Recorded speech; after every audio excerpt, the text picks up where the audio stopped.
تمہارے پروردگار نے فرمایا ہے کہ تم مجھ سے دعا کرو، میں تمہاری دعا قبول کروں گا۔ جو لوگ میری عبادت سے ازراہ تکبر کتراتے ہیں ان قریب جہنم میں ذلیل ہو کر داخل ہوں گے۔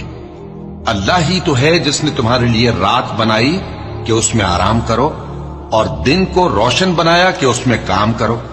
بے شک اللہ لوگوں پر فضل کرنے والا ہے، لیکن اکثر لوگ شکر نہیں کرتے۔ یہی اللہ تمہارا پروردگار ہے جو ہر چیز کا پیدا کرنے والا ہے، اس کے سوا کوئی معبود نہیں، پھر تم کہاں سے بھٹکائے جاتے ہو؟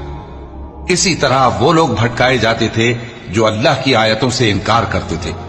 اللہ ہی تو ہے جس نے زمین کو تمہارے لیے ٹھہرنے کی جگہ اور آسمان کو چھت بنایا، اور تمہاری صورتیں بنائیں اور صورتیں بھی اچھی بنائیں، اور تمہیں پاکیزہ چیزیں کھانے کو دیں۔